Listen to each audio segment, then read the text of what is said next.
Welcome back to another edition of the Saturday to Sunday Football Podcast. I am Paul Perdichizzi, and thank you for joining me. As always, the NFL Draft is 1 month away from today. Free agency is slowing down. All attention is turning to the 2023 NFL Draft. Here at Saturday to Sunday, we are in the middle of our TierBuster Series. Every single year, we put these exclusive tiers just for Saturday to Sunday together. If you missed the two previous episodes, please get back, listen to the quarterback tiers, the running back tiers. Tonight, we'll continue with the wide receiver tiers, and then we'll round it out with a short tight end tier show as well, talking about the tight ends later this week. So let's jump right into it like I have done for the previous two episodes. For those people who are watching on YouTube, I will screen share the tiers so you can kind of visualize exactly what makes up our exclusive tiers. So right here you see for the wide receivers, our tier one is a guy we consider a potential first round selection in the NFL draft. A round one dynasty rookie pick, should be an immediate starter at the next level in 2 or 3 wide receiver sets. A tier 2 wide receiver, we consider a guy who's going to be a day 2 NFL selection, so round 2 or round 3, a late round 1 to late round 2 dynasty rookie pick. Obviously a wide range there, but really a lot goes into that depending on early second, late third. A complimentary wide receiver that should get immediate snaps in 3 wide receiver sets, should become a starter during their rookie season or by year 2. Tier 3, we're looking at a late round 3 to through round 4 selection in the NFL draft. So there's a possibility to come in those late picks in day 2. If not, we think they're gone in the first, 30, 40 picks of day 3, which is that round 4 selection plus the compensatory selections. We think they're a late round 2 to late round 3 dynasty rookie pick. These players possess at least one starter level trait, but have lacked consistency and execution in certain areas of their game. Keyword for this tier is potential, which means development is needed, has a chance to develop into a top 3 wide receiver in an offense in the future. Our tier 4 is made up of round 5, round 6 selections in the NFL draft. We think these are late round 3 through round 5 dynasty rookie picks. We think they're role players or specialists. These players will provide depth for a franchise, and they may get a chance at significant snaps should a starter falter. Could play in 4 wide sets consistently. And then tier 5 is late round UDFA selection. So round 7, priority free agents, guys who in our dynasty rookie drafts would be late round or watch list prospects. They're developmental picks, or some guys who we just had limited exposures to make a full determination. We put them in our tier 5 as well. So let's jump right into it. Wide receivers, a lot of names to go through, obviously. Let's start right at the top. Tier 1 for me is made up of Jackson Smith-Njigba out of Ohio State, Zay Flowers out of Boston College, Josh Downs out of UNC, Jordan Addison out of USC, Jalen Hyatt out of Tennessee, and Quentin Johnston out of TCU. I think these guys are all warrant consideration in round 1. I think some of them will end up going early day 2. I don't think any of these guys besides Jackson Smith-Njigba really compared to the wide receivers who we saw going round 1 last year. But there's a lot of different shapes and sizes and stylistically these players. I think Jackson Smith-Njigba is the best route runner in the class. His quickness, his movement skills, I think is top notch. I've said it, the way he dominated at Ohio State last season, obviously this year he didn't play much due to injury. It was basically the same way Cooper Kupp is dominated at the NFL level. And to me, that's the comp that sticks out. If Jackson Smith-Njigba is going to be a big-time NFL player, he's going to win very much like Cooper Kupp wins at the NFL level. Somebody might say Amon-Ra St. Brown. I can get behind that as well. So if Jackson Smith-Njigba can be somewhere between Amon-Ra St. Brown and Cooper Kupp, obviously anybody would sign up for that. But I think stylistically, those are the guys he comps well to.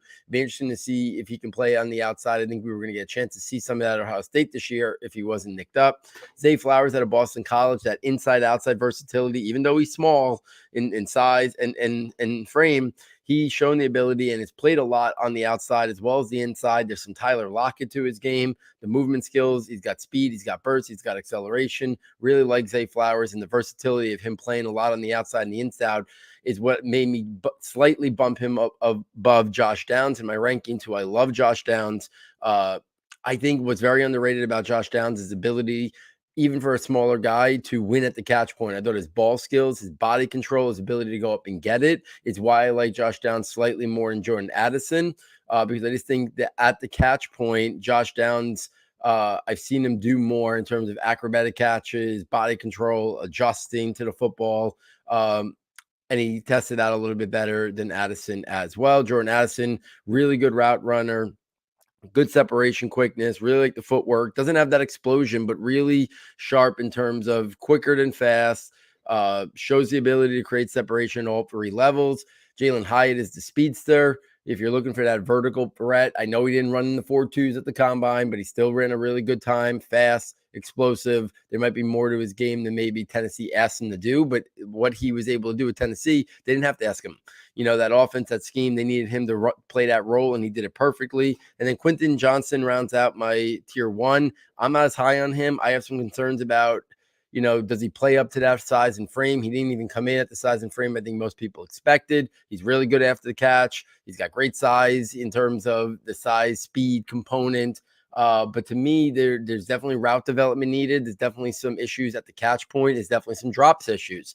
So to me, he's a high-end developmental wide receiver that if he puts it all together can be an elite player. But I'd rather the guys that I have above him. I think Hyatt's got more of a calling card with his speed. And then I like the total package of the route run and separation quickness of those other guys. So that's what makes me push Quentin Johnson down to number 6, while some people have him at number 1 or number 2, a little bit further down for me. My tier 2 is made up of Tyler Scott out of Cincinnati, Marvin Mims out of Oklahoma, Tank Dell out of Houston, Jaden Reed out of Michigan State, Cedric Tillman out of Tennessee, A.T. Perry out of Wake Forest, John Domingo out of Mississippi, and Rashee Rice out of SMU. All different shapes and sizes in this tier. If you miss out on some of the vertical slot type players in tier 1, this tier is loaded with them. Tyler Scott can offer a lot of what Jalen Hyatt does, but a round or two later, I even think he's got better route running and more versatility to his game than a guy like Jalen Hyatt does. But he has that, big play, explosive ability to get deep. Marvin Mims, I don't see this big gap between Josh Downs, Jordan Addison, Zay Flowers, and Marvin Mims. I think Marvin Mims should be a riser in this process. I think he could be a guy that, could go off the board, top 50, late round 2. A team like the Giants who, are in the wide receiver market, if they're looking at those guys in round 1, but then they decide to kind of pivot over to a cornerback or interior offensive line, I think a guy like Tyler Scott or Marvin Mims makes a lot of sense in round 2 for what they prioritize. I think Marvin Mims, a guy who's shown the ability to win at all 3 levels of the field, good route runner, good ball skills, a lot to like about Marvin Mims. Tank Dell, blazing in terms of his quickness, his agility, his change of direction, his ability to create space. A lot to like about Tank Dell. Obviously, the concerns are size and frame, but a guy who just knows how to get open. If Wan'Dale Robinson could go in the 40s in last year's draft, I think Tank Dell could have a place easily on round 2, if not early round 3.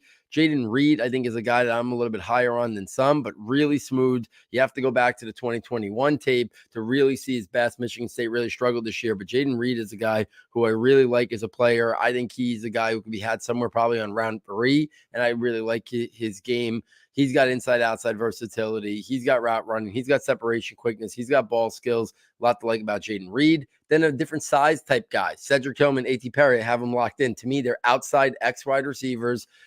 They can win vertically down the field. They're not blazers, but they got good enough athleticism, but they got really good ball skills, the ability to high point, adjust. I like Tillman and Perry. Jonathan Mingo tested out as a better athlete than I even thought. Jonathan Mingo wins a lot like in a Deebo Samuel type way. His toughness, physicality after the catch, they could use him in a lot of different ways. I think there's some untapped upside there to Jonathan Mingo. I think we saw some of that in terms of his combine testing. So I really like Jonathan Mingo. I think he'll come off the board somewhere on round 3. And then Rashee Rice might be more of a late round 3, but I really like Rashee Rice's game. He hasn't had the best pre-draft process, but I think he's a guy that could work his way back into the late round 3 mix by the time the draft rolls around. One of the better senior wide receivers, didn't maybe seize control of the moment and the opportunity at the Senior Bowl, but I think when people just revert back to the film, I think he's got really good film. Tier 3 is made up of Kayshon Boutte out of LSU, far cry from where most people would have thought he would have been before the season started. Charlie Jones out of Purdue, Trey Palmer out of Nebraska, Parker Washington out of Penn State, Michael Wilson out of Stanford, Trey Tucker out of Cincinnati, Bryce Ford-Wheaton out of West Virginia, and Elijah Higgins out of Stanford. Boutte is obviously the interesting name in this mix. Not that long ago, we thought he was a first-round pick. He came in at the combine much shorter. We thought he was more of a guy who played at like 6'1", 6'2", 215 not that long ago. Instead, he's 5'11", like 196 pounds. Very different player. We thought he was going to be a great athlete. He was a pedestrian-type average athlete. A lot of inconsistencies, glimpses of greatness in college, but glimpses is the key word there. So I think Boutte is now probably on that round 3, round 4 bubble.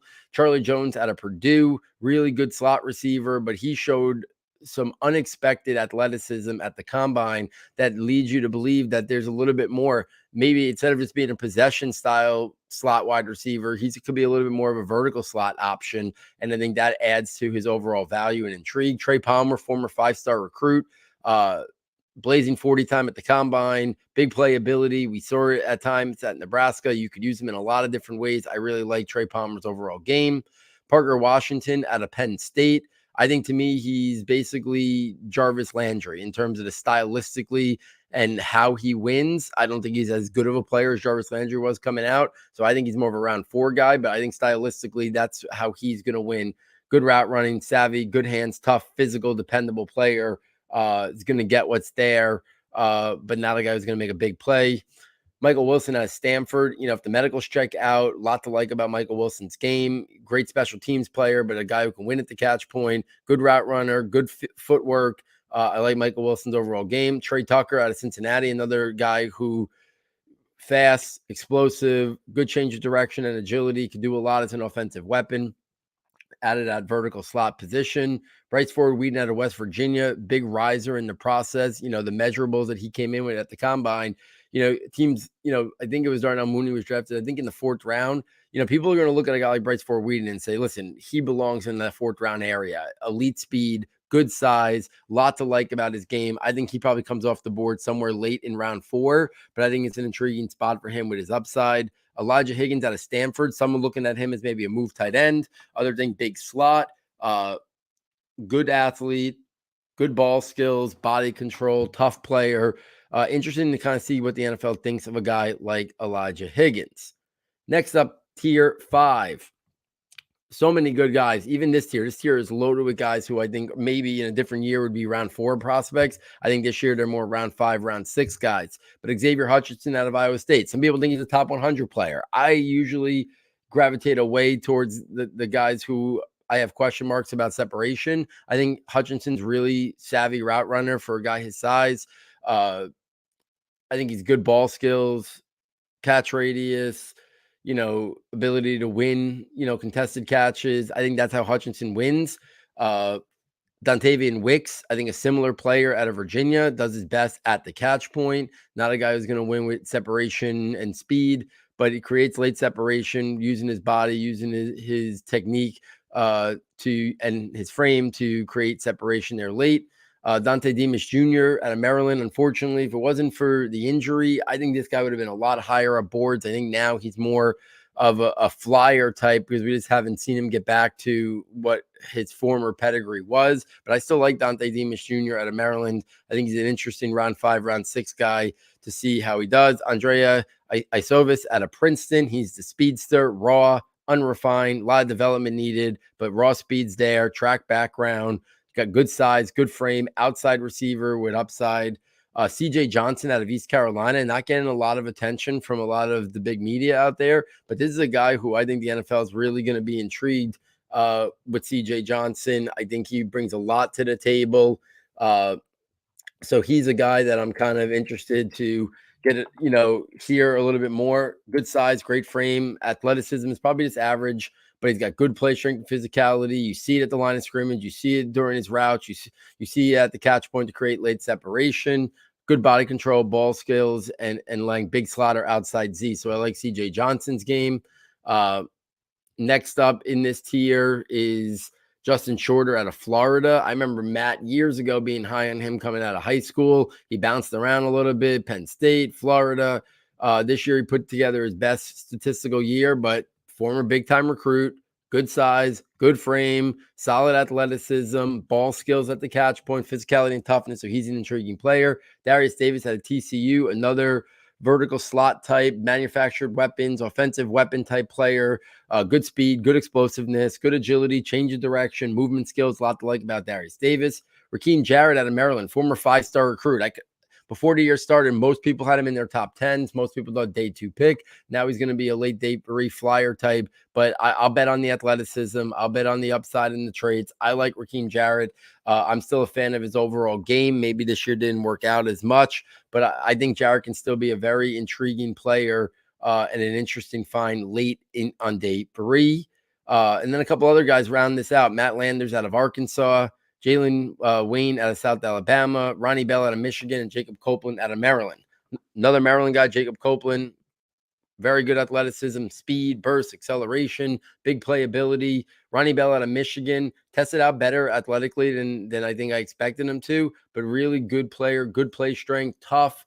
A lot to like about Ronnie Bell's game. He's a guy who I think, a little bit better athleticism than we thought. Good to very good ball skills and body control. Shows the ability to adjust. Good toughness and play strength.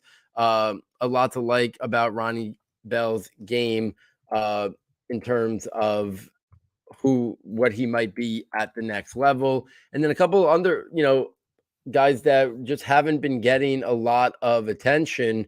Matt Landers out of Arkansas.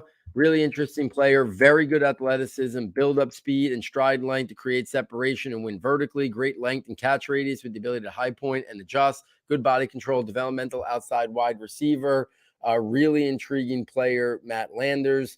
So he's in my tier 5. I mean, my tier 4. Jalen Wayne, above average to good athleticism, short area quickness and movement skills, good route running, understanding of route concepts, length and body control and ball skills, big slot or outside Z wide receiver, like him. And then rounding that out, I mentioned before, was Jacob Copeland out of Maryland. If we take this to the last tier 5, Jason Brownlee out of Southern Mississippi, Puka Nacua out of BYU, Joseph Nagata out of Clemson, Demario Douglas out of Liberty, Antoine Green out of UNC, Jadon Hasselwood out of Arkansas, Michael Jefferson out of Louisiana Lafayette, Jake Bobo out of UCLA, and Kyrus Jackson out of Georgia. The guys that intrigue me the most in that group, the first one is definitely Antoine Green. Good size and frame, very good to great athleticism, burst, acceleration, and explosiveness to get vertical. Great leaping ability with the ability to high point and adjust to the football. Good hands, depth outside, vertical wide receiver. Demario Douglas had a Liberty, another one in that last tier. Undersized depth slot wide receiver, but good athleticism, speed, movement skills, short area quickness, change of direction, and agility. Good yak ability, can be used on manufactured touches, has the return capabilities. So I like Demario Douglas. I like Antoine Green, probably the best in that last tier. Michael Jefferson out of Louisiana Lafayette, very good size at almost 6'4", good frame at 200 pounds, good athleticism. He's got build-up speed. He's a good route runner, understanding of route concepts. He's got ball skills and body control. He shows the ability to high point and adjust to the football. So those are a couple guys in that tier 5 that really do intrigue me. If we kind of look through the tiers and say, who are some guys that maybe can bump up a tier, maybe they go down a tier. There's a month left, not going to be a lot of movement. Remember, the tier busters, when we used to do this, it used to be pre-combine. So there was definitely more movement from the combine. So now there might be little tweaks here or there, like moving Zay Flowers above Josh Downs. I look at my top 6, and I don't see any movement happening there in my tier 1. I think Smith-Njigba, Zay Flowers, Downs, Addison, Jalen Hyatt, and Quentin Johnston are kind of locked in. I think those are the guys that warrant consideration for round 1. I think that 6 in that order, it kind of sets in there. If I was going to pick one guy from tier 2 who maybe could be a surprise late round 1 pick, I'd probably say a guy like, Tyler Scott or Marvin Mims. I don't see it happening, but those are the guys that would intrigue me the most if I was an NFL team. I think those two guys are pretty locked into me to start my second tier. Maybe a little bit of movement between Mims and Scott themselves. I could see me flip-flopping them. They're right there, basically, neck and neck for me. After that, I kind of have it grouped like Tank Dell and Jaden Reed, and then the bigger guys, Cedric Tillman, A.T. Perry, John Domingo, and Rashee Rice. I could see some movement there within this tier when I finalize my final rankings in about 3.5 weeks. Maybe Cedric Tillman or A.T. Perry maybe move up a little bit. Maybe Tank Dell and Jaden Reed slightly move down a little bit. So I think after Scott and Mims in some order are locked in the top of tier 2, I think that next 4 or 5 guys from Dell, Reed, Tillman, Perry, and Mingo, there could be a little bit of movement there. Rashee Rice could even maybe fall out to the top of tier 3. But right now I like his game a little bit. If you look at tier 3 and say who's one guy who maybe can jump up, I still think there's enough positive big moments with Kayshon Boutte, former 5-star recruit. We know that has merit. We know all it takes is one team to think that this was the guy who many thought was going to be a round 1 wide receiver. So if you can get over the inconsistencies and whatever, I don't know what the deal was with his poor combine performance. This is a guy who we thought was going to test as a good athlete or a very good athlete. But I still think Kayshon Boutte is the guy that maybe can still move his way into the late tier 2 mix and maybe be more of an early to mid round 3 guy than a late round 3 or early round 4 guy. So Boutte is definitely the guy in tier 3 who I could see maybe making a jump into tier 2. I think this tier, I think the rest of the tiers, like ranking within these tiers is very hard. I think if you're looking for a slot wide receiver with good athleticism, Charlie Jones is your guy. If you're looking for a guy who's got more great athlete, but inside-outside versatility, I think Trey Palmer is your guy. If you're just looking for a possession slot wide receiver who's really reliable, I think that's Parker Washington. If you're looking for an explosive outside guy, I think that's Bryce Ford Whedon. If you're looking for a combo hybrid move tight end, big slot, that's Elijah Higgins. So there's a lot of guys in this tier. I think Boutte is the guy that intrigues me the most, and still with his game that I think he could be the guy that maybe would be a little bit of a tier jumper. Tier 4, the guys that intrigue me the most is a couple guys kind of sprinkled in here. I talked about Matt Landers out of Arkansas. I talked about Raheem Jarrett out of Maryland, Darius Davis out of TCU. I know people are bigger into Xavier Hutchinson and Dontavian Wicks, but for me, I'm always going to favor the guy who creates and wins with separation. So that's why in this tier, the guys that intrigue me the most are Darius Davis, Raheem Jarrett. I like the upside of a guy like Matt Landers even more than a guy like Xavier Hutchinson or Dontavian Wicks. I think Ronnie Bell's a really solid player. So I think in this group, I can see a guy like Andrea Isofis out of Princeton or CJ Johnson out of East Carolina. Maybe they're a surprise round 4 pick. I think they have some buzz. I could also see Hutchinson or Wicks maybe moving up to around 4, which will put him at the back end of tier 3 there. But I think these guys are all in this big mix, round 5, round 6, a lot of wide receiver names. Some of these guys are going to go undrafted. It's just the way it is, right? I went 40. This is 44 names deep, and there's more out there that could be added to this. We're probably going to have like 30 something names. So there's going to be guys that in my tier 4, in my tier 5 for sure that do not get drafted. And then in tier 5, I mentioned it before. I think Antoine Green and Demario Douglas are the 2 guys that kind of stand out in my tier 5 who could be tier jumpers. I think their athleticism and upside could push them up the board to be more round 5, round 6 guys than, round 7 or priority free agents. So really, really deep class. I don't think it's a top-heavy class. I think compared to past years, we don't have a Jamar Chase. We don't have a Jalen Waddle. We don't have a Devonta Smith. We don't have a Garrett Wilson or even a Chris Olave or a Drake London like last year. We have a Jackson Smith-Njigba, who's more of just a slot. And then we have a lot of these smaller, shiftier guys from Zay to Addison to Josh Downs to, Tyler Scott to Marvin Mims. And then we have some intriguing bigger guys on the outside like Cedric Tillman, but we don't have a lot of outside guys. We got Quentin Johnston, and then we drop a tier. And then after, Cedric Tillman and, Cedric Tillman and the other guy, I'm drawing a blank, A.T. Perry, we kind of go another tier. So it's really a unique class, a lot of smaller, quicker, faster, change of direction type guys, a lot of profiles as slot, some vertical slots, some possession slots. But it's an interesting class. I think it's a deep class. I think you'll see a lot of wide receivers taken. I think the NFL, I think the way they come off the board is going to be a lot different than maybe we have it pegged in terms of the major draft media people. Because I do think it's going to be kind of pick what you want. Do you want the possession slot? Do you want the vertical slot? Do you want the manufactured touch player?